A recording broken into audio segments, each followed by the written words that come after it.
नमस्कार दोस्तों, अगर आप मेरे चैनल पर नए हैं तो लाइक और सब्सक्राइब जरूर कर दें। समय जैसा भी हो, शांति बनाओ, क्योंकि अशांत मन कभी भी सही निर्णय नहीं ले सकता है। जब जीवन में कठिन समय आए और शत्रु चारों ओर से घेर ले, तब केवल धैर्य और शांति ही वह अस्त्र हैं जो आपको विजय दिला सकते हैं। आचार्य चाणक्य कहते थे कि समय की गति को कोई नहीं रोक सकता, लेकिन समय के साथ खुद को बदलना और शांत रहकर रणनीति बनाना मनुष्य के हाथ में है। नंद साम्राज्य के विनाश की प्रतिज्ञा लेने वाले चाणक्य ने कभी भी क्रोध में आकर अपना संतुलन नहीं खोया। उन्होंने सिखाया कि क्रोध वह अग्नि है जो दूसरों को जलाने से पहले स्वयं को भस्म कर देती है। यदि आपको साम्राज्य खड़ीदिधा करना है या अपने जीवन को सफल बनाना है, तो सबसे पहले अपने भीतर की हलचल को शांत करना होगा। अशांत जल में जिस प्रकार प्रतिबिंब साफ नहीं दिखता, उसी प्रकार अशांत मन में सत्य का मार्ग दिखाई नहीं देता है। चाणक्य के अनुसार एक श्रेष्ठ शासक वह है जो विषम परिस्थितियों में भी अपनी इंद्रियों पर नियंत्रण रखता है। शांति का अर्थ कायरता नहीं है, बल्कि शांति का अर्थ है अपनी ऊर्जा को संचित करना, ताकि जब प्रहार करने का समय आए तो वह प्रहार अचूक हो। उन्होंने मगध के विशाल साम्राज्य को बदलने के लिए तलवार से पहले अपनी बुद्धि का प्रयोग किया। उन्होंने चंद्रगुप्त को सिखाया कि राजा का धर्म केवल युद्ध जीतना नहीं है, बल्कि प्रजा के जीवन में शांति और अनुशासन की स्थापना करना है। जब तक आपका मन विचलित है, तब तक आप दूसरों का नेतृत्व नहीं कर सकते। नेतृत्व के लिए मानसिक स्थिरता अनिवार्य है।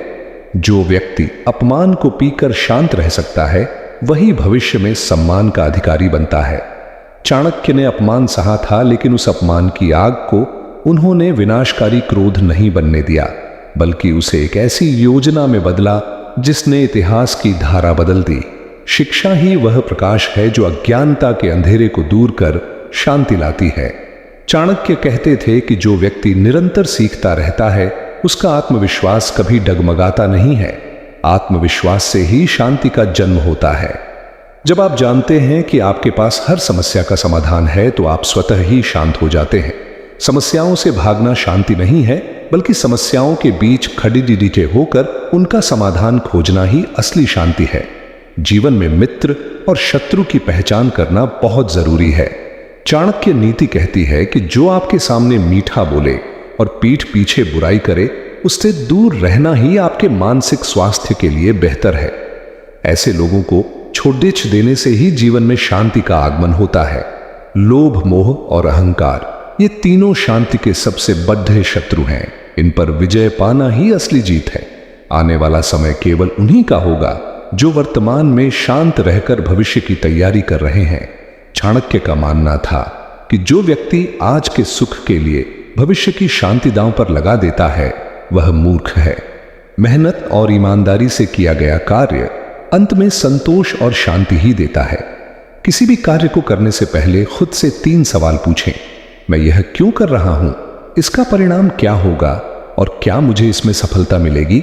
जब इन तीनों के उत्तर स्पष्ट हों, तभी आगे बढ़ें।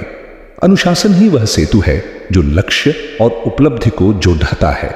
जिस व्यक्ति के जीवन में अनुशासन नहीं है, उसका मन सदैव भटकता रहेगा। शांति पाने के लिए अपनी दिनचर्या और अपने विचारों को अनुशासित करना अत्यंत आवश्यक है। चाणक्य ने तक्षशिला के गुरुकुल से लेकर पाटलिपुत्र के राजमहल तक केवल एक ही बात सिखाई कि शांति शक्ति का आधार है।